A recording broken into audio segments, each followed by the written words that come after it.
જંબુસર કાછિયા પટેલવાડી ખાતે હરિપ્રબોધમ પરિવાર દ્વારા ગુરુ હરિ પરમ પૂજ્ય હરિપ્રસાદ સ્વામીજીની 5મી પુણ્યતિથિ અંતર્ગત સ્મૃતિ પર્વ અને ગુરુ પૂર્ણિમા મહોત્સવની સત્સંગ સભા પ્રાદેશિક સંત પૂજ્ય શ્રીજી ચરણ સ્વામી સ્વીકૃત સ્વામી સાધુ સૌરભ સ્વામીની ઉપસ્થિતિમાં યોજાઈ હતી।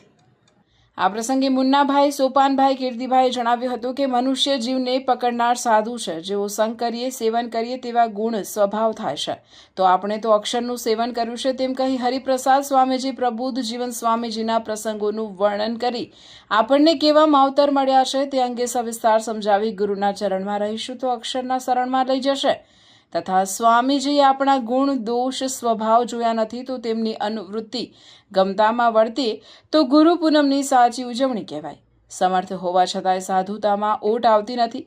પ્રગટ ગુરુ હરિના એક એક શ્વાસ હરિપ્રસાદ સ્વામીજી માટે છે। આપણને ગુરુ હરિએ જેની ગોદમાં બેસાડ્યા છે તેને રાજી કરી લેવા કરતા હરતા હિતકારી મંગલકારી છે તેમ જણાવી તેમના અભિપ્રાય પ્રમાણે જીવવા પ્રભુને ગમતું જીવન એ જ સાચું ગુરુ પૂજન છે અને વચનામૃત પ્રથમ 16, 18, 27ની વાત સમજાવી સ્વામીજીની ઓળખાણ કરાવી હતી। હરિપ્રસાદ સ્વામીજીના ભીડાની વાત કરી પ્રસંગો સહિત સમજાવ્યું। સ્મૃતિ દિને જીવનશૈલી બનાવવા તથા સેવા કરવાની, પરંતુ અપેક્ષા નહીં રાખવી, હુંમાંથી તુંમાં જવા સ્વાધ્યાય ભજન નિરંતર કરવા જણાવાયું હતું। આ પ્રસંગે સંતોએ આશીષ પાઠવતા જણાવ્યું કે હરિપ્રસાદ સ્વામીજીનું જીવન ભક્તો માટે હતું।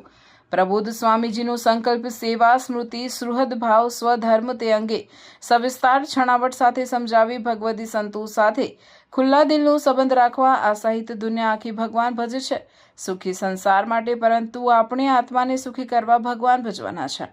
આપણે ગરજે અને એમની શરતે સત્સંગ કરવા જણાવ્યું હતું તથા આ પ્રસંગ બને ત્યારે નમતું જોખું દાસ થઈને રહેવું જોઈએ અને દરરોજ 10 મિનિટ કથા વાર્તા કરવા સંકલ્પ લેવા જણાવી કોઈના અભાવ, અવગુણ કે ખટપટમાં નહીં પડવા કહ્યું હતું।